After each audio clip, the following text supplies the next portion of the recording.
So I'm out here working on a pool deck today, and I get asked quite often what I use on a pool deck. There's a lot of products out there that you can use, and this deck here is just a concrete deck.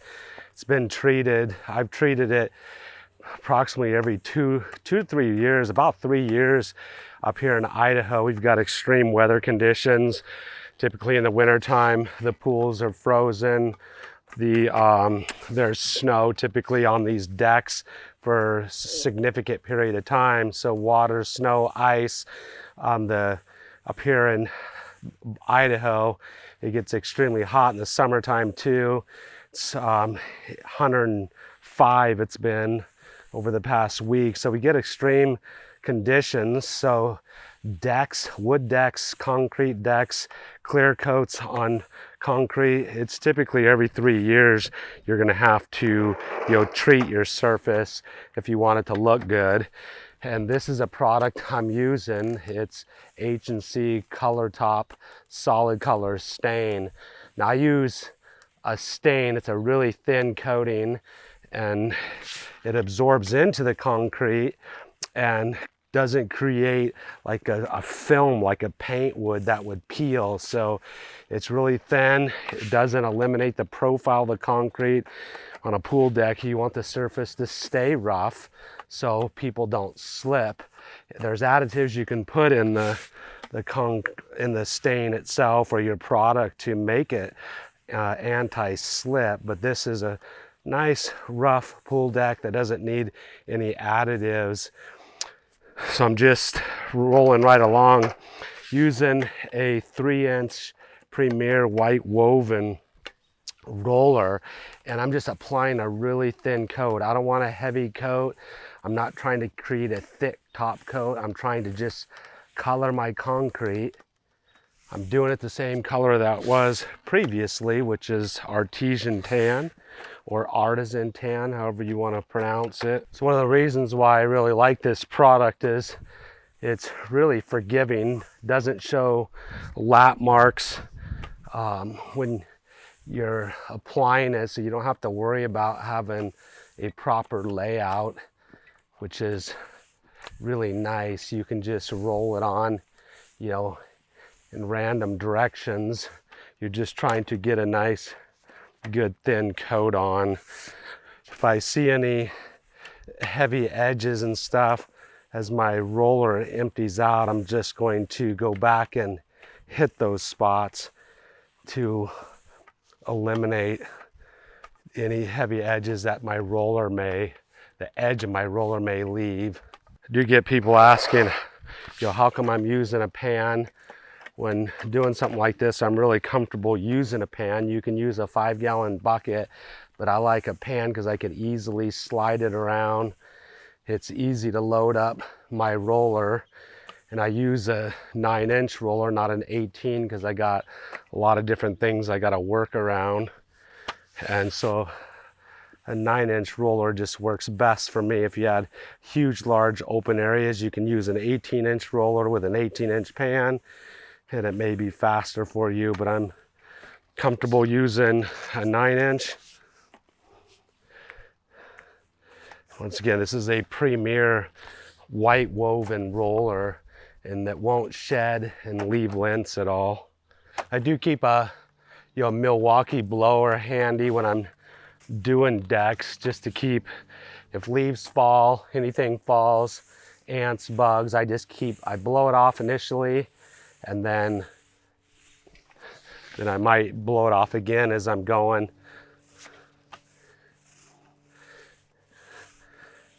I'm just going to work a nice thin coat on this concrete. I don't want a super heavy nap. One of the nice things about H&C stain, you can see there's these expansion joints. They're wood expansion joints, and the H&C stain can go right over the top of the wood, and so it can go on wood and the concrete. Now I'm putting one coat over the wood and the cracks. I'm going to go back. I'm going to be using a product from Tower Sealants, AU1 sealant. I'm going to go back over after my first coat. I'm going to seal these wood joints and some of these cracks that have opened up again. I'm going to go over those with the AU1 sealant. So I'm just going to brush a coat initially over this wood. That'll seal it, prime it, and then I'll go back over it with my joint sealant. Some people might ask, how many coats do you typically apply? If this has never been stained before, I'm going to apply 2 coats of stain and I'll be finished. This has already been coated.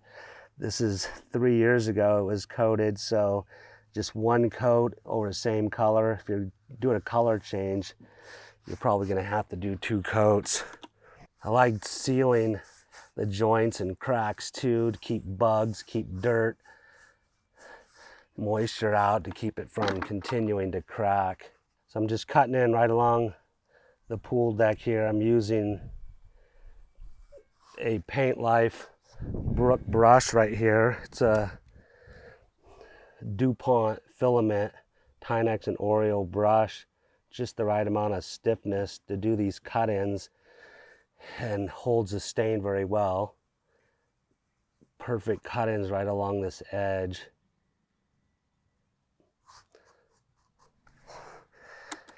You gotta have a brush that's gonna hold the stain and not drip it everywhere, and then but also that's stiff enough to give you a nice clean line where you're doing your cut-ins, especially along this pool deck. These holders for the pool cover, we don't want to paint over them because they're threaded and they thread in and out. So once again, all you're trying to do is add color to this concrete. You're not trying to create a thick top coat. So I don't load up very much in my roller. There's a lot of products out there. There's products that actually, if you wanted your pool deck to be a dark color, they have products that'll the temperature of the pool deck will be like 30 degrees cooler, I believe. I think it's somewhere around 30 degrees. I think it's called Cool Deck. I've used it a few times. This product holds up pretty well, and the climate, once again, it's pretty typical. Every 3 years, any type of even wood decks, solid color stains, they fade pretty fast, up here in our climate because of the extreme temperatures. About every 3 years, you even got to do wood decks. Once again, typically there's snow sitting on them for long periods of time, freezing temperatures, super hot temperatures, and those just make the products not last nearly as long. One of the cool things about this stain that I use, Color Top H&C solid color stain, is it's very forgiving and it does not leave lap marks, so you don't have to worry about laying out. You just get your color on and it covers well, absorbs well, and it doesn't leave lap marks. It's pretty awesome stuff. I've used stuff in the past that leaves roller marks, trailing marks, lap marks. Real annoying. This stuff is amazing. There are some spots on here that just from long-term snow cause some of the stain to come up. So there's bare spots, and I'll go back over and hit those bare spots for a second coat, so even it out, so it'll look, the final coat will look even. If there's no bare spots, one coat is going to be just fine.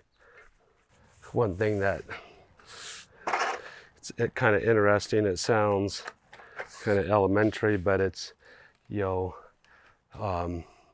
you definitely want to have a plan of working your way out of wherever you're going. That's like if you're doing an epoxy floor in a garage, have a plan of how you're going to work your way out of the garage and not back yourself into a corner where you can't get out. So I'm working my way out of the pool deck. I started on one side, working my way out the gate here.